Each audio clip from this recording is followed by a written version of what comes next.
Distinguished Chief Guest Padma Shri Professor K.L. Chopra, respected Director Professor Shivaji Chakrabarti, honorable members of the Board of Governors, members of the Senate, members of the faculty and staff, dear graduates, your parents, students, members of the media, ladies and gentlemen.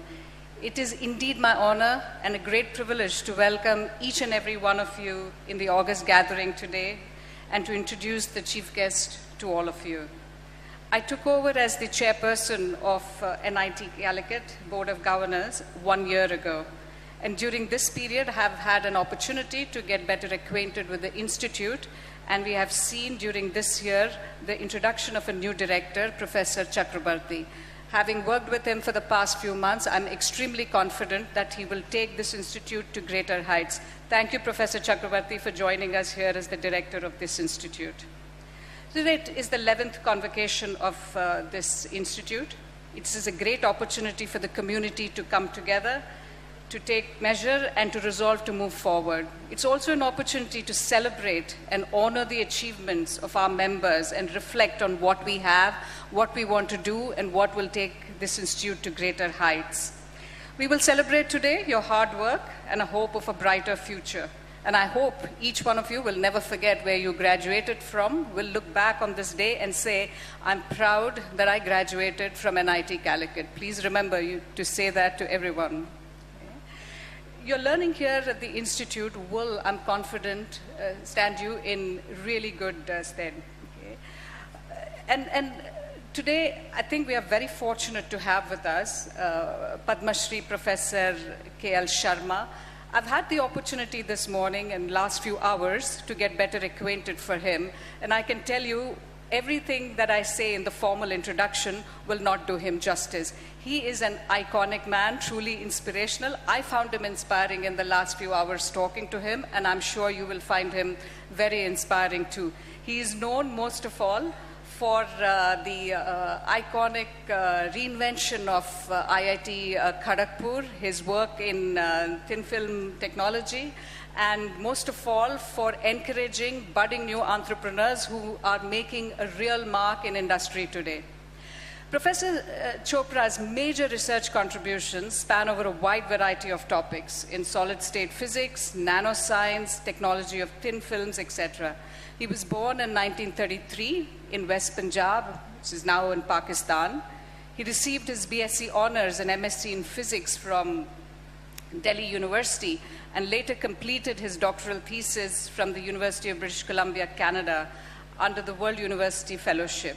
He served in a variety of senior R&D positions for 17 years in different institutions in Canada, Germany, and USA, besides engaging in teaching engagements at Cornell University and Northeastern Universities in USA. He returned to India in 1970 to work at IIT Delhi, where he was a senior professor and head of Physics and Energy Center.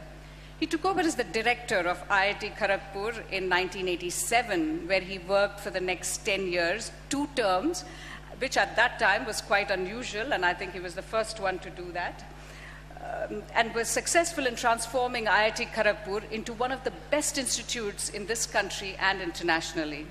After retirement, he served IIT Delhi as the IREDA chair, professor in solar energy. For his work and contributions, Professor Chopra has been conferred with the title of honorary professor by several noted academic institutions. He has supervised 60 PhD students. He has co-authored, edited 10 books, published over 430 research papers. He holds 5 US patents and transferred 10 know-hows to industry. His book, Thin Film Phenomena, published in 1969, is considered as the Bible of the field and is precursor to what is now called as nanotechnology. Thin Film Lab in IIT Delhi and Microscience Lab in IIT Kharagpur, founded by him, are known globally for pioneering contributions in this area. A dozen of his PhD students are now entrepreneurs and head some major R&D companies globally. Recipients of awards, which include the S.S. Bhatnagar Prize, Baba Award, Aryabhatta and Mahalanobis Medals, Distinguished Scientist and Lifetime Achievement Awards of Solar Energy Society, Materials Research Society of India, and Indian National Academy of Engineering. Distinguished Academician Award by IIT Patna, ISCIF USA Citation Laureate Award for being one of the 8 most highly cited Indian scientists. Professor Chopra is truly a legend. Elected Fellow of all Science and Engineering Academies of India, Professor Chopra has been conferred Padma Shri by the Government of India for his contributions to science and engineering in 2008. Sir, our institute is honored to have this very experienced derive the benefit of your wisdom as the chief guest for this occasion. We're very proud and delighted that your gracious presence on our campus was made possible. We're very keen to listen and learn from you, from your profound experience, and I'm thrilled to extend a very hearty and affectionate welcome to you, sir. We heard our director, Dr. Shivaji Chakravarti, recounting what NIT Calicut has achieved in the recent past and what it has attained over the years. I've learned that ever since its establishment in 1961 as an REC, it has respected the values of integrity, social relevance, profound scientific and technological empowerment and humility, and above all, national service. When in 2007, NITC Act was introduced, the Calicut Regional Institute of REC was accorded the status of a National Institute of Technology and recognized as a bastion of higher technical learning and scientific research. But we still have to continue our journey for attaining the vision that NITC beholds, international standing of highest caliber. And I'm confident that we have a very strong team of faculty, staff, officers that commit themselves to this purpose and whose contributions cannot be ignored. A big thank you to all the people who work at this institute for making this a very great place of learning. Individual students, faculty, each one of them have made this their purpose, and that is where the success of NITC lies. Our faculty has contributed immensely to industry know-how and also explored modern-day pedagogy to benefit students. They have extended valuable guidance and support to the students to aid their learning and their development, focusing on current and future industry requirements. And this despite a big shortage of staff. The people have gone out of their way to really leave no stone unturned to make sure that the students get what they need in order to pursue their education and their degrees. As part of our long-term goal, we are now exploring the possibilities of producing technology and engineering solutions so that we can fulfill our duties bestowed on us not only by the people of India, but also the world over. I agree that we still have some issues to address in this institute, most important of all, to improve the staff strength, the faculty strength, and I'm confident that we will address it in the near future.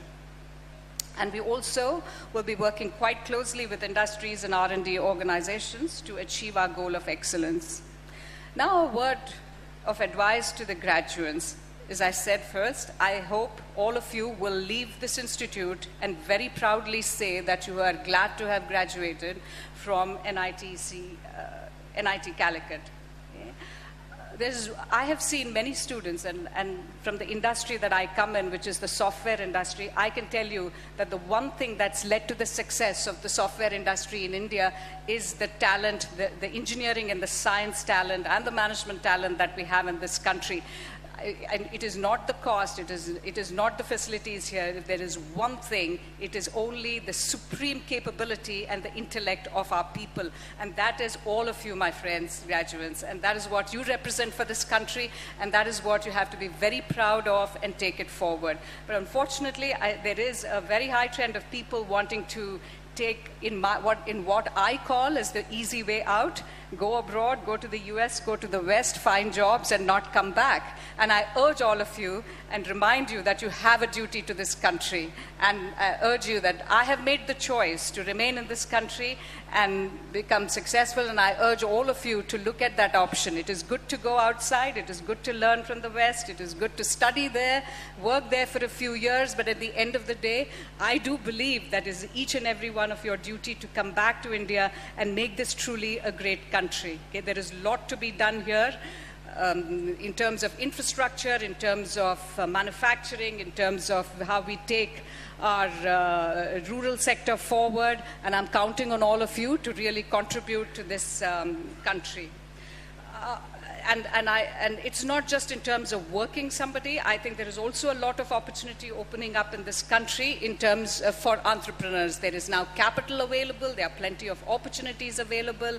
The startup environment is extremely vibrant, even here in Kerala, in Calicut, in Cochin, and in other parts of the country. There's an extremely vibrant startup culture, and I hope many of you will not just take jobs, but will also use the opportunity to set up some of your own ventures and become very successful entrepreneurs. I think as Dr. Abdul J. Kalam once said, youth have fewer biases about their society as compared to grown-ups.